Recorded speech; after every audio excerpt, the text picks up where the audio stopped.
आप देख रहे हैं केडी न्यूज़।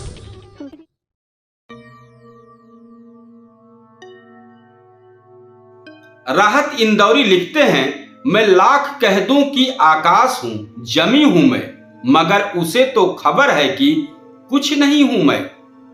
अजीब लोग हैं मेरी तलाश में, मुझको वहां पे ढूंढ रहे हैं जहां नहीं हूं मैं। आइए इस शेर से खबर की शुरुआत करते हैं। क्या उपराष्ट्रपति पद का इस्तीफा देकर मुसीबत खड़ी कर गए जगदीप धनखड़? यह सवाल बन गया है बीजेपी पर। साथ ही उपराष्ट्रपति चुनाव को लेकर बीजेपी के सामने दो बड़ी चुनौतियां हैं। इस बार बीजेपी उम्मीदवार चयन को लेकर फूंक फूंक कर कदम रखेगी। इसके अलावा विपक्ष भी अपना उम्मीदवार खड़ा कर सकता है। उपराष्ट्रपति के पद से जगदीप धनखड़ के इस्तीफे के बाद चुनाव की तैयारियां शुरू हो गई है। चुनाव आयोग ने रिटर्निंग ऑफिसर का ऐलान कर दिया है। बीजेपी की अगुवाई वाले एनडीए गठबंधन में भी इस पद को लेकर सलाह मशविरा शुरू हो गया है। रिपोर्ट्स में कहा जा रहा है कि सरकार के दबाव में ही जगदीप धनखड़ ने इस्तीफा दिया है। हालांकि इस्तीफा देकर भी वो बीजेपी के लिए दो चुनौतियां छोड़ गए हैं। पहली चुनौती तो यह है कि इस बार उम्मीदवार का चयन करने में बीजेपी को सतर्क रहना होगा। बीजेपी किसी ऐसे व्यक्ति का चयन करना चाहेगी जिसकी विचारधारा पार्टी से एकदम मेल खाती हो। दूसरी चुनौती यह है कि विपक्ष भी इस चुनाव में अपना उम्मीदवार उतार सकता है। दोनों सदनों को मिलाकर इस चुनाव में 782 सांसदों का इलेक्टोरल कॉलेज होगा।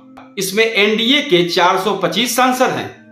जगदीप धनखड़ ने अपना राजनीतिक सफर 1991 में जनता दल के सांसद के तौर पर शुरू किया था। बाद में उन्होंने कांग्रेस ज्वाइन कर ली और फिर बीजेपी में आ गए। जगदीप धनखड़ सुप्रीम कोर्ट में एक सीनियर वकील थे। ऐसे में बीजेपी का उन पर ध्यान गया और उन्हें पश्चिम बंगाल का राज्यपाल नियुक्त कर दिया। राज्यपाल रहते हुए उनकी ममता बनर्जी सरकार के साथ ठनी ही रहती थी। 2022 में जगदीप धनखड़ को एनडीए ने अपना उपराष्ट्रपति उम्मीदवार बनाया। जगदीप धनखड़ कई मामलों को लेकर मुखर रहते थे। वहीं यह पारंपरिक तरीके से काम करने की जगह सवाल उठाते रहते थे। कई बार उन्होंने सुप्रीम कोर्ट पर भी टिप्पणी की। वहीं जस्टिस यशवंत वर्मा को लेकर सार्वजनिक मंचों पर भी राय रख चुके थे।